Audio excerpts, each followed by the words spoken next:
the history of corruption in this country is dotted. And it is dotted for very few reasons. One is that whenever we want to fight corruption, then we turn it political. So then the war on corruption becomes a political issue rather than an administrative issue. Okay. Now, it touches on most of our politicians to the effect that when I'm in political party A and political party B is in power, then if I'm having a corruption case, then I would be thinking and I would be telling my supporters that I'm being fought politically and that I have not stolen any money. So the first hindrance to corruption in this country since independence is its thought and its intertwinement with politics. Now, the second most problem is political appointments to the offices that are charged with fighting corruption. Okay. Now, the case you just mentioned about Aaron Mwau. Now, the appointment of Aaron Mwau was more political than his academic qualifications to be there. Now, the only appointment that has stood to have been one of the best was the one for Patrice Lumumba. It was taken out by Parliament. But then Lumumba was fought because now he was fighting the real dragon in the war, and that was the main guys involved in corruption cases. Now, presently we also have an EACC that I doubt if it knows its exact roles as pertains fighting corruption. Now, there is the argument right now being brought forward that they are also fighting corruption politically. Now, to some extent, you would agree with those who are saying that.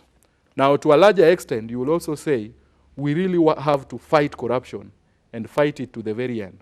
But then look at the history of presidents in this country too.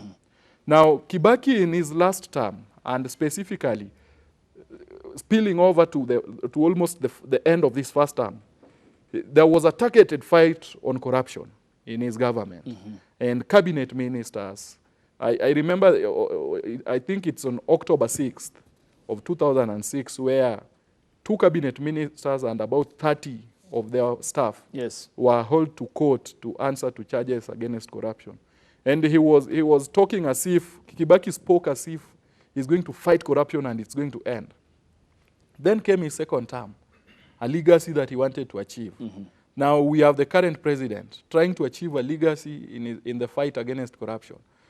Kenyatta 1 did it. Now, Can Kenyatta do?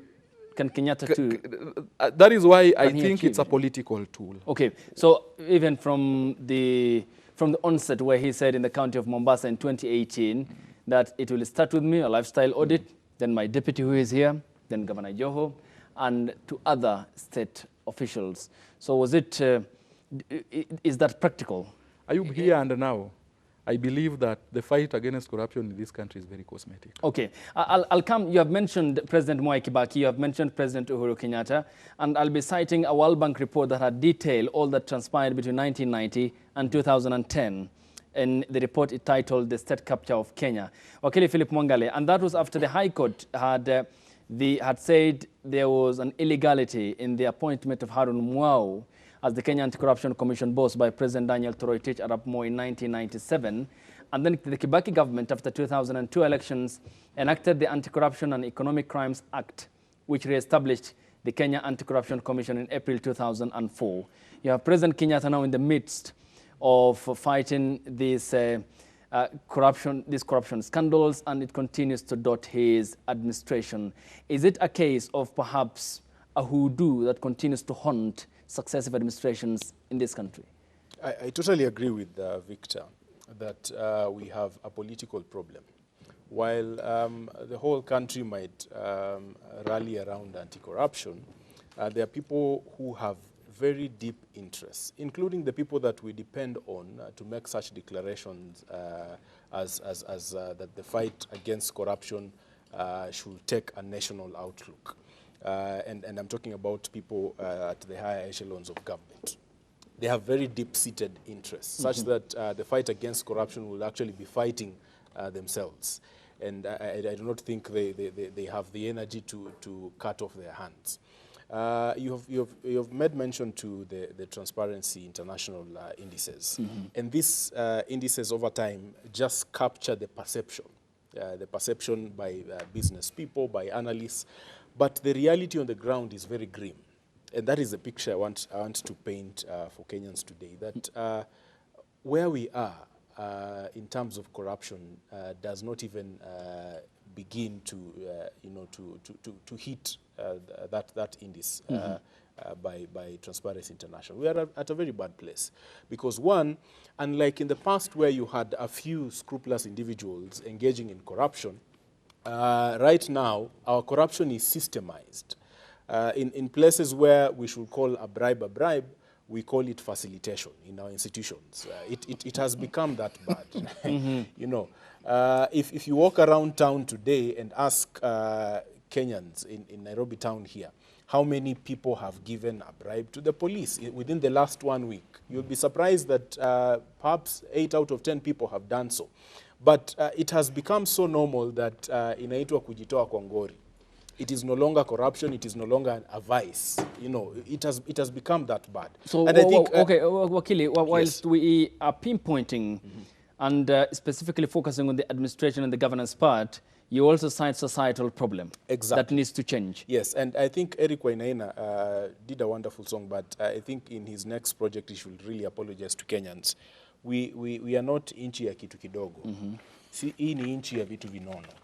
Because we have moved from the chai, 50 shillings. We are now dealing with big money. We are talking about billions of money lost just like that, some of which we cannot recover. I was looking at the report by ESCC talking about the amounts of monies we have recovered. It is good that some money has been recovered from corrupt dealings. But that is a drop in the ocean compared to the billions of money that we lose every year. So we really have a long way to go. You'd hear, our political leaders talk about the fight against corruption and how it is picking up speed and how institutions are doing what not. And some of these institutions will give their reports and their data. But that does not reflect the reality on the ground. Kenyans are very corrupt. We are very corrupt as a country. It is not just politicians, it is not just a few individuals, it is now a systemic problem.